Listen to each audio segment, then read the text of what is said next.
whatsoever. Well, you have to take strong action. How can we compete? They continuously cut their currency. They devalue their currency, and I've been saying this for years. They've been doing it for years. This isn't just starting. This was the largest devaluation they've had in 2 decades. They're making it impossible for our businesses, our companies to compete. They think we're run by a bunch of idiots, and what's going on with China is unbelievable.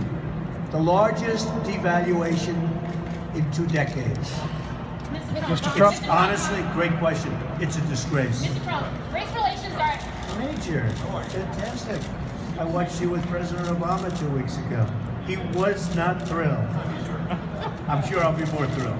Speaking of President Obama, he describes his leadership during the Great Recession as important. He says the stimulus was vital to reviving the American economy. The bailout of Detroit was central to rebuilding this entire economy for years. How would you grade his leadership today? Would you have done all the things that he did? What would you say to Saginaw what you would have done about Detroit or the crisis there? Very fair question. There are 2 ways of looking at it. You could have let it go and rebuilt itself through the free enterprise system. You could have let it go bankrupt, frankly, and rebuilt itself, and a lot of people think that's the way it should have happened. Or you could have done it the way it went.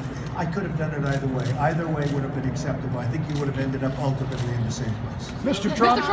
Yes, ma'am. race relations are at an all-time high in this country, especially with the anniversary. of Race Waltersmith. relations are at an all-time high or all-time The low? tension within race relations are at an all-time that's high. certainly, yeah. So, if you were president, what would you do to address that? And not only that, Jobs, but what? spirit. But would you There's no also spirit. would you also have anybody in your cabinet that's diverse in any kind of way too? Well, certainly I would. But in terms of what would you do to address and really they are, I don't know about all time, but certainly they're doing very poorly. You look at what's going on in every place. I mean, every place. And we have powder kegs all over the country waiting to explode. You need spirit, esprit de corps, cheerleading, and you need jobs. We have to take our jobs back from China. We have to take them back from all these other countries that have taken our job. That's why when the question was asked about China, it's just terrible. It's just terrible what's happening. More jobs are going to go. Yes, ma'am. Mr. Trump, how have you positioned yourself to win the women's vote? Well, I think so. I think we're going to do very well with a lot of votes. We're going to do very well with the Hispanic vote. We're going to do great with the women vote. If you look at in Nevada, they did the poll, and I'm leading in the Hispanic vote because I create jobs, and I'm going to go and I will be creating tremendous numbers of jobs. So I think we're going to do great. And then the women's health issues, I'm for that. I watched Jeb Bush give the worst answer the other day. I think that is going to be his 47%. Romney possibly lost the election for a lot of reasons, frankly, that he lost. But one of the big reasons was his 47%. That was a disaster. I think that Jeb's answer the other day on women's health issues is a disaster for him. And I don't think, now he then went and he said he misspoke. How do you misspeak about that? I will be great on women's health issues. I cherish women. And I will be great on women's health issues, believe me. Mr. Trump. Mr. Trump, David? you have said right now you're going to be great on women, you're going to be great on China, you're going to be great on ISIS, you're going to be great on China. Hopefully everything. Fine. We haven't heard a lot of specifics. I talked to people outside the venue today, and they say, "Where's the meat on the bone? When are you going to tell us what you'll replace Obamacare with? How you will fix China? How you will bring it down?" Okay. Where's the First meat of on the all, bone? and ISIS, you didn't bring up ISIS. What I did, happened? but Huh? where's the plan? I think you're going to see lots of plans, and you're going to see also, and you have to understand, when you're coming up with a plan in business, you have to be flexible. There's got to be flexibility. And I recently bought something, not so recently, but Doral in Miami. Everybody wanted it. If I would have sat down and said, here's a 12-point plan in order to get Doral, I didn't do that. I went in and punched and beat the hell out of people, and I ended up getting it. Everybody wanted it.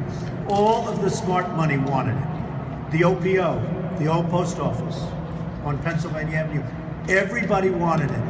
I got it. In the Obama administration, I got it, which is pretty shocking, considering that Pritzker wanted it, which is Hyatt, and lots of other people. I got it. And I got it because I know how to get things, I know how to get things done. You can't sit down and say, Well, I'm going to come up with a 19-point plan to get the old post office and create it into a great hotel on Pennsylvania Avenue. The most sought-after property, I think, in the history of the General Services Administration. Trump got it.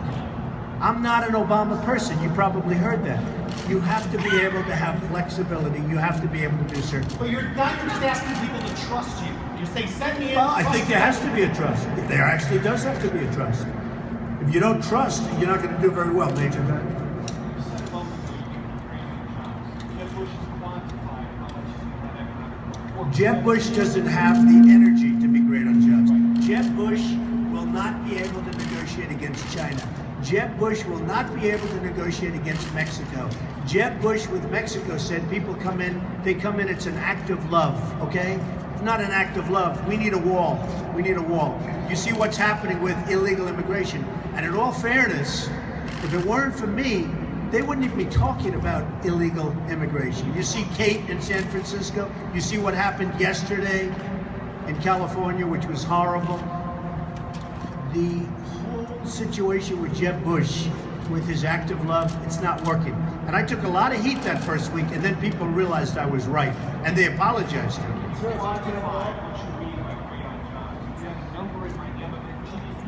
We're going to be announcing over the next 2 weeks numbers and specifics, knowing that what I just said is right. You really have to be flexible on jobs and everything else. But we'll be, and I'm going to be speaking about it later, we're going to be taking jobs outside. We're going to be taking them away from China, away from all of these countries that are stealing from us. I mean, they're stealing our base, our money, our manufacturing. We're going to be bringing them back into the United States. And I'm going to be talking about this. Ford, as an example, is building a $2.5 billion automobile plant in Mexico. How does that help us? I went to the Wharton School of Finance. How does it help us? They're spending $2.5 billion to build a car plant in Mexico. Cars and trucks and parts are going to go all over the place, but they're coming into the United States, no tax. How does it help us? Except they'll be closing plants in Michigan and lots of other places. So we're going to be talking about, we're going to be bringing back jobs to the United States. Mr. Yes. Trump. About that wall, you've been in the border, I've been in the border. It's 30 feet tall. Home Depot sells ladders made in China, 32 feet tall. So how tall is this wall going to be? Okay, And how do we make it? let me tell you something. 10 years ago, everybody wanted the wall. The Democrats, the Republicans, they couldn't get it. You know one of the reasons they couldn't get it? Environmental impact statements. Did you know that? There were toads. It's the most incredible thing. We're going to get the wall built, and it's going to be built right. And Mexico's going to pay for the wall. Mexico is making a fortune off the United States. Mexico is going to pay for the wall. And they're going to be happy about it. You know what? They're going to be happy about it. Because the cost of the wall is peanuts compared to the kind of money they're making. Mexico is becoming the new China. I have a great love for Mexico. I have love for the Mexican people. I have thousands of Mexican people over the years. Mexicans have worked for me, and they are now thousands. They're fantastic people, great spirit. But their politicians and their leaders are much smarter and sharper and more cunning. And I say the word cunning. They're more cunning than our leaders. They will pay for the wall. They'll be happy about it. They will continue to do well, but not as well as they're doing right now. They're taking too many of our jobs. Mr. Trump, you said during the debate that you couldn't guarantee that you would support the ultimate Republican nominee. Third party. Now, there are others in the Republican Party who say if you're the nominee, they may not support you. Are you concerned? Well, that could happen. I mean, that could happen. That's their choice. But when you talk in the debate, it came out of one of the networks today. So there should have been 2 million people watching.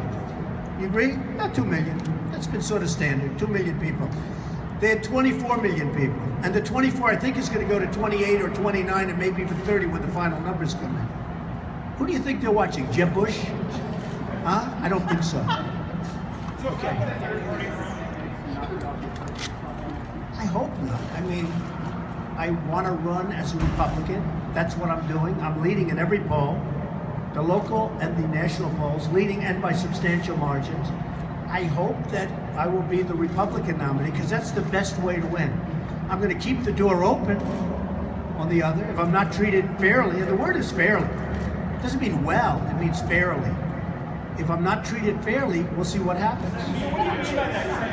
Fairly means fairly. I want to be treated fairly. I want the establishment. Look, I was part of the establishment.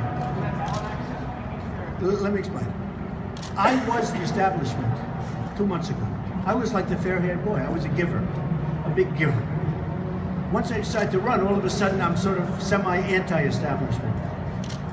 Now, leading in all the polls, they're treating me very well. I mean, I'm being treated very well. Reince Priebus has been terrific. His people have been terrific. They're dealing with my people. They're dealing with Corey. We have a great relationship. I want to run as a Republican. I don't want to run a third party or as an independent. I want to run as a Republican. As long as I'm treated fairly, that's going to be the case. And fairly is an instinct. It's an instinct. I know what fair is. You know what fair is. I know what it is. Yeah, I know what fair is. And I think that's happening. And by the way, win, lose, or draw. I'm not just saying I have to win. Now, I guarantee you this. If I win the Republican nomination, I guarantee you, all sitting there, I will not run a third-party candidate. Do you agree? Okay. One more question. Yes, sir. Yes, sir. Give up your microphone to a protester, like Bernie Sanders. I would never give up my microphone. I thought that was disgusting. That showed such weakness. The way he was taken away by two young women. The microphone, they just took the whole place over. And the audience, which liked him, I mean, they were him. They're saying, what's going on? How can this happen? That will never happen with me. I don't know if I'll do the fighting myself or if other people will. But that was a disgrace. The way I felt badly for him. But it showed that he's weak. You know what? He's getting the biggest crowds, and I'm getting the biggest crowds. We're the two getting the crowds. But believe me, that's not going to happen to Trump. One more, sir. Yes. You could win it. You're way out in front. I agree. Did you hear what he said? You could win it. You're way out in front. I agree. I'm thinking vice presidential Yeah. material. Having said that, I've been trying to get in your car to talk about it, my resume. You want to be what, vice president? Oh, now his question's no longer as good. He had great credibility until he said that. Now it's like... Well, who are you considering? Who are you considering? Go ahead, one more. Go ahead. Do you think you can get Mexico to pay for that wall? 100%. Mark it down. 100%. Okay? Ladies and gentlemen, thank you. We'll go make a speech, and then you go home. Have a good time. Okay? Thank you. Thank you all very much.